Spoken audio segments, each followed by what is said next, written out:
Alright, good day everyone. You're welcome to this section in this CSS3 course. We'll continue from where we left off. So I've restored some things to their defaults or previous values so as to make targeting easier. So I have this article that we'll be using for this illustration. So we want to expose or consider more stylings that we can do to our elements. The first one I want to consider is we have this font family. You can specify a font family. You can see quite a lot of them. Basically, you have the serif font style, the sans serif, and then the monospace and all the rest of them. So you can specify a set of font families to be used. What happens is that, so for example, if I specify this, if the browser, the user's browser does not have Arial, it will fall back to Helvetica, and then if not, it will pick a sans serif font and then apply that. So for the article, we have specified a font style. When I refresh, you can see that the font family is changed there. So I can also specify the font weight. Now for the font weight, you can choose from 100 to 900, or you can specify using text. So let's make them to be 700, the weighting of the font. So I think that's a mid weight. So you can see that the font weight is changed. We can also set the font style.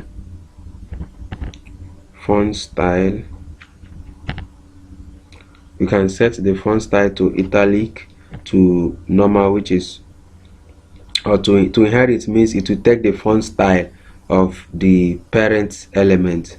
So that's what it's going to take. For example, although I didn't intend to illustrate that. So for example, when we set the font style to that, it's going to inherit the font style. So I want to illustrate italic.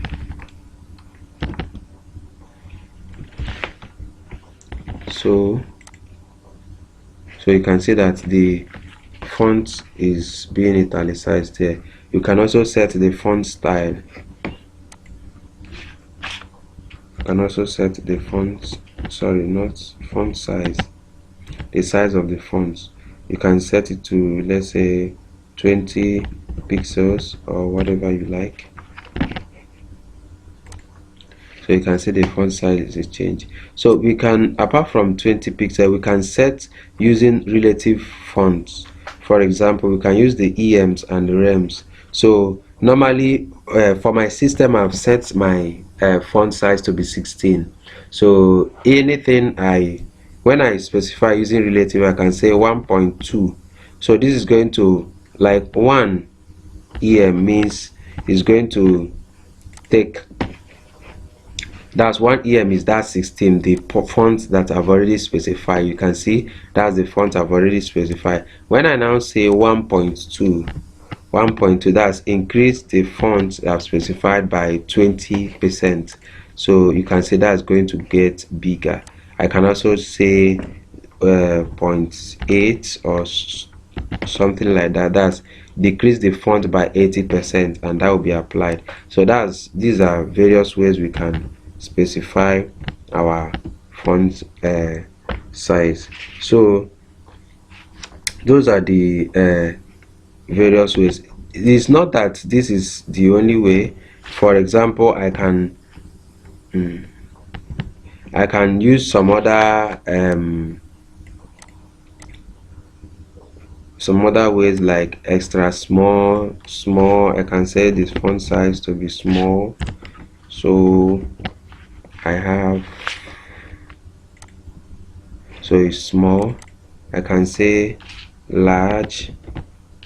So that is, this thing is stubborn. So that is large.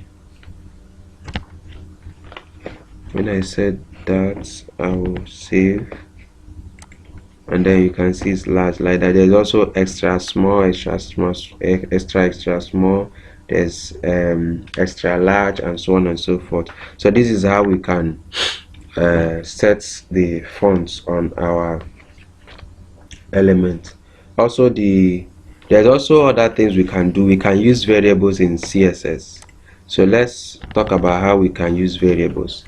So let's say I want to change this back, the font size. Let me set it to 18 pixels, or 19 is okay. Font style normal, font weight maybe 200, everything back, so it's fine. I can also use variables. Let's say I want to define variable and I want it to be scoped. The root, we have this root is also a pseudo class, so just like over that we saw in the previous lessons. So I can define my variables using this 2 dash. I can call this variable, let me say call it color. So that's the name of the variable. I can set the color, let me call it gray. So I've defined a variable color. I can come over here and use it. So I can say okay, let me, as I've defined color, let me define bg color,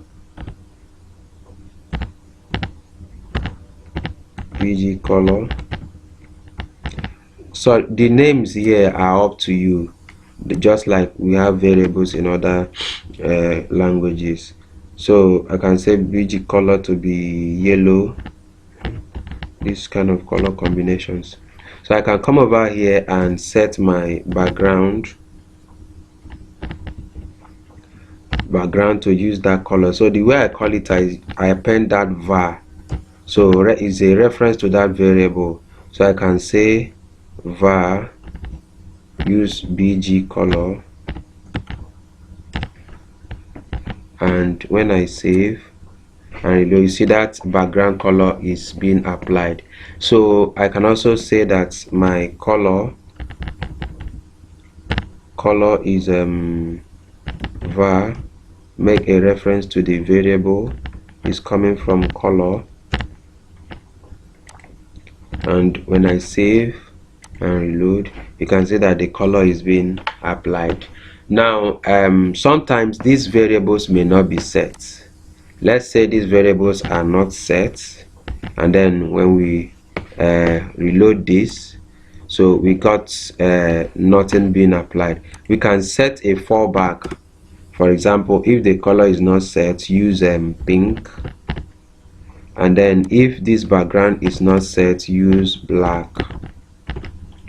So when these colors are not set, you can see that these will be used. But if these colors are set, by taking out that comment and save, the colors that I've set will be used. If they are not set, the colors, the fallback colors I've set will be used. So it's always good to set a default color in your CSS. Another thing that we can use is there's this calc function. Okay, I can also say let my this be, it's just some bunch of things we need to, that's coming up. You can use a function and say 19 pixels plus, what happened? Okay, 19 pixels plus 3 pixels. So what this calc function is going to do is going to calculate this. After calculating it, and then use the result and apply it as the font size. So currently this is 19. When we refresh, it should get bigger. So the font size is being calculated from here. We can also say times. You can use times. So you can imagine the size of this. So let me say use a reasonable size so that size is too big. Okay, let's use 4 times 3.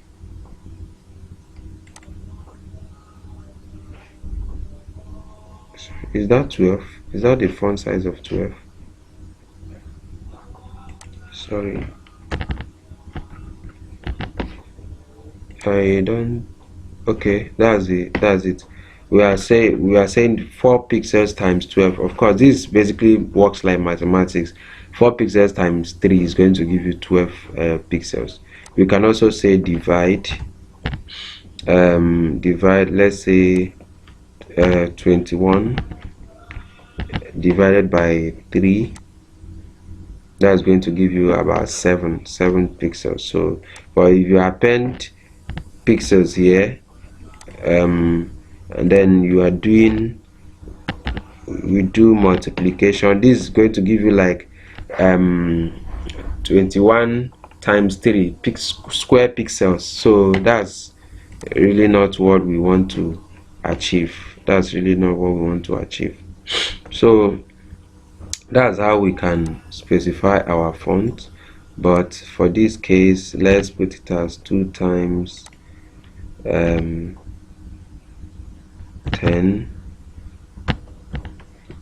that's 20.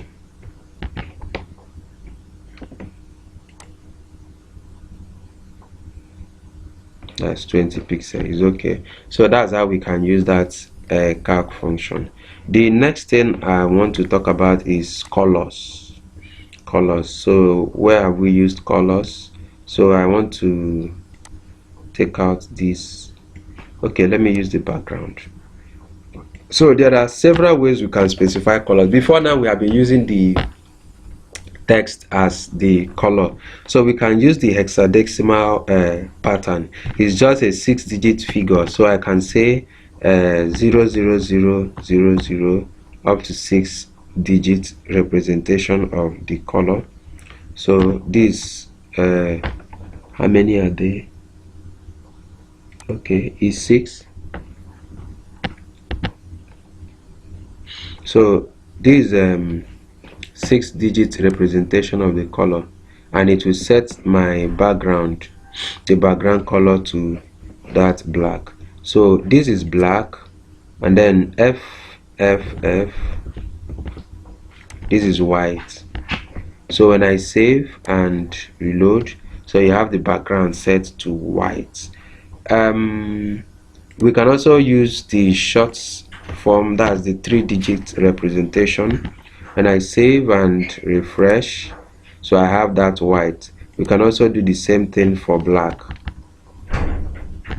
So 3 digits, that's a short hex code for black, so the same effect. So usually you want to use you may use for every 6 digits, there's always a 3-digit version that you may want to use. So in a situation where you have this color, you can have FFEECC, that's the color there, and then that's what you want to set the background to. As you set the background, you can pick the short form. So this first 2 FF becomes F, you take out 1, then this one take out 1, and then this one you take out 1. You see the same color effect is applied there. So that's the hex code. We can also use the RGB, stands for red, green, blue value, and then we pass in some argument. Oh, my text editor is powerful, so it have already specified the element, but that's not what I want. 255. So I can pass in the numbers. Is basically a function text in these numbers, 255 and then 255, and then you can see that's the color for white. So you can also pass in 0, so 0, 0, 0. So when I save, that's black. So anything in between is ranging from 0, which is black, to 255, which is white. So you can specify any number here. You can say 190, 180, and then the other one 150, and then the other one 30, and that color will be applied. So this is basic. You normally get these values from graphics applications like Photoshop, Illustrators, and CorelDRAW. So we can also specify the alpha, which is a kind of opacity we want to give. Ranges from 0 to 1. So when we say 0, and then we apply this, so that's remember this is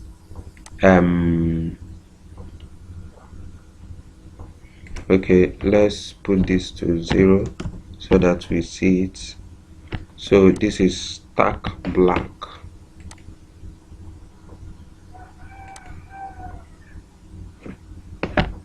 Background RGBA. Okay, so what I'm basically doing is this is stark 000 is full black. So this one is I'm applying a transparency. If I put one here and I save, and you can see that the opacity there is reduced.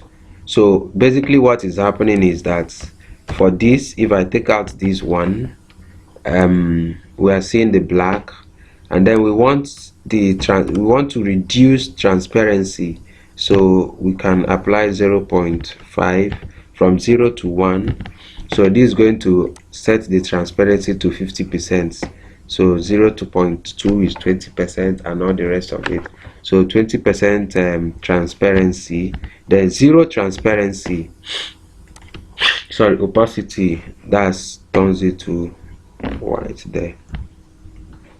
So that's how. There's also the hue saturation and HSL, hue saturation and level, that we can use to set colors, but this is basically it. So we can use this. So there's a lot of them, and because I've discussed it, I will now be applying them to style document. You really get a hold of it as you continue to use it often and often. You get to know the colors. It's not something you will have to cram or memorize. So that's that about colors. So I want to quickly run over text, the way we can style our text. So, and I may have to be commenting this off. So, and start articles. Of course, if you save this and refresh, there's no style applied to that. So I want to start styling with text, and just there are so many of them. I'll just be touching a few in this section.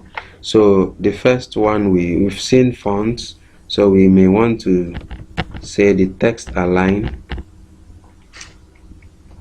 set the alignment of the text. You can set it to left, the text will be aligned to the left. Okay, it's already left aligned. Then let's set it to right to see that effect. So you can see the text is right aligned. You can set it to justify. You can see that the text is justified, just the same way you normally do text alignment in Microsoft Office or Microsoft Word. So we can also set the text. Okay, let's leave it justified. We can also set the text decoration. There's actually a bunch of distinct values that we can put. So we can set the text decoration. Let me just text decoration. We can set it to underline. That's the way we want this text to be decorated, and the text will be underlined. We can set it to overline. overline, and the text will be overlined. We can set it to line through, and the text will be lined through. So you can see the text is lined through, and we can set it to just a number, but this is all. Normally when we are dealing with, let me just throw it now, we can set the text decoration to none. If you look at what they call it, these so there will be no decoration applied to it. You can see by default these links, they have a default underline, so we apply that to remove those underlines that is applied to that place. So we can set this to underline. Just let's keep it there so that we see that effect. So the next thing that we can set is that we can set the I can set the line height. That's the same way we do it in, I can set the line height to, let me say, 15 pixels to 15. Sorry, it's not in pixels, it's just a number. So you can see the line height, that's just defining the height of the line. So you normally, I just put a weird value so that you will see the impact of the line height. So you normally want to put maybe 1.5 as your line height, and then when you refresh, you have that's 1.5, which is normally what you want to set. You can set the spacings that is applied to the word spacing. I've missed the typo there. Can set the word spacing to 4 pixels. Let's make it wide so you can see the default, the ways the space between the words are now. So when I apply this, so you can see that the space between the words have improved. So let me set it to 14 so that you guys can see the effect. So word spacing is now set to 14. So you see that the space between the words are now spaced. I can also set letter spacing.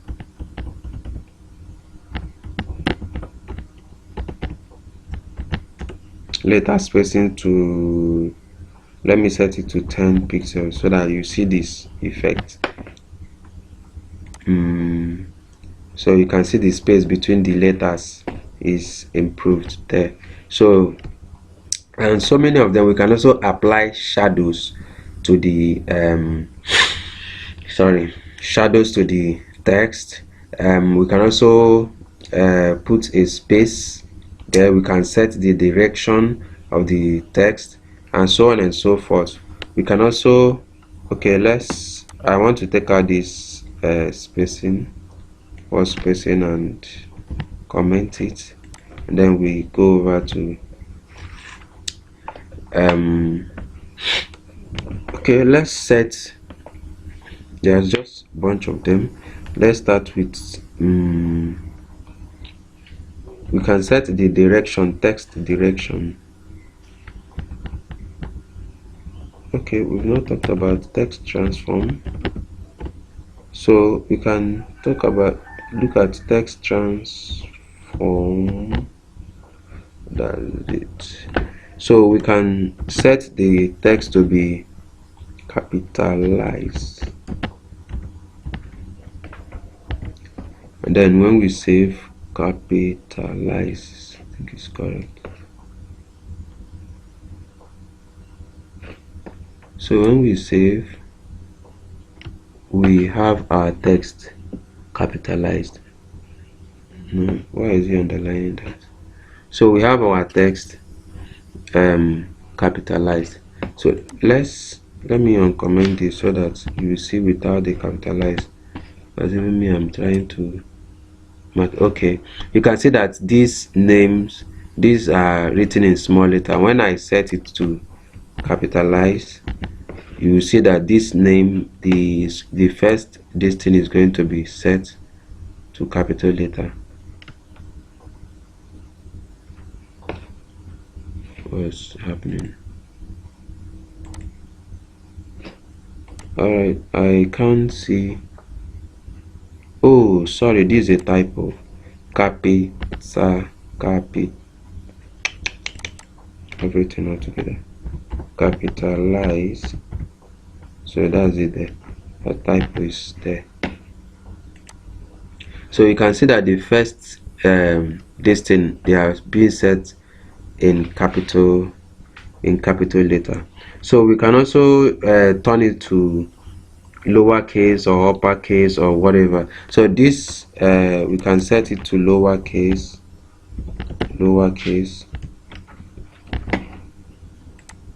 and then they will be in lowercase. You can set to uppercase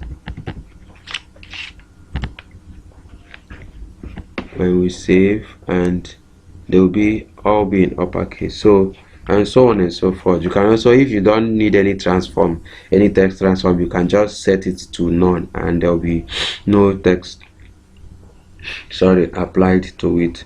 So the next thing I would like to touch up on is on text shadows.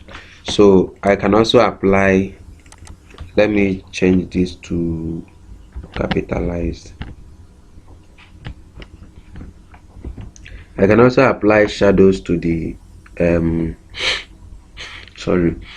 can apply shadows to the text.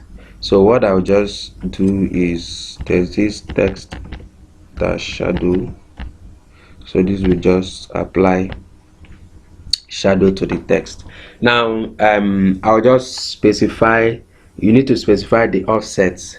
So the x offset, what is the offset distance in the x direction? Let me put 5 pixels. I want it to be so obvious so that you see it.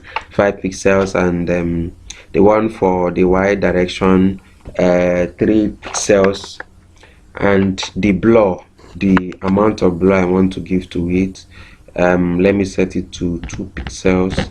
And then the color I want it to be just light gray, like that. So that's the color. So when I save and load, so you see there's a text.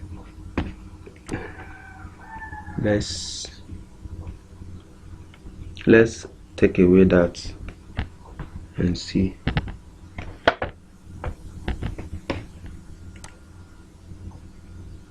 So the text is basically not being applied.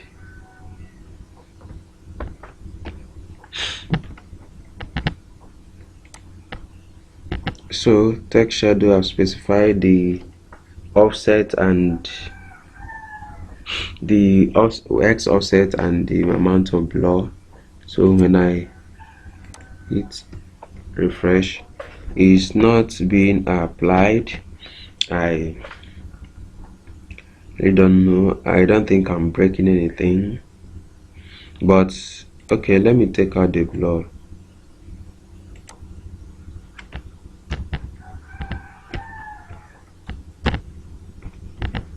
So it's still not being applied. So but this is how it's done. I don't know, maybe if there's any bug here, we're really running low on time, and this is how you apply that. You specify the x offset and then the y, the x offset and then the y offset, and then the amount of blur you want to give to the text, and then that will be applied to that. So that's how it's been applied. The next thing I may want to consider is actually a, what do they call it, border. We can give borders to this. Where's that background we've already set? So we've set a background. So let's set our background. Let's set our background to be red. So when we save and reload, that's our background. We can give border to that article. So we can, let's give it a width of 60%, and then save so that you see. So this is the width. We can change the border and apply something like a rounded border to it. There's this property, border radius, that we can put.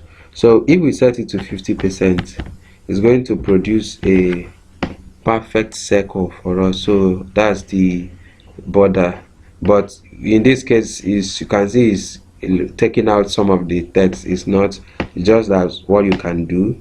You can say you can specify top left 10 pixels, top left maybe 12 pixels, top right 14 pixels, bottom right, and maybe 16 pixels, like that. So, and it will be applied for you. So you can see it has applied the various specifications I've made. Alright, that's what we've been able to cover.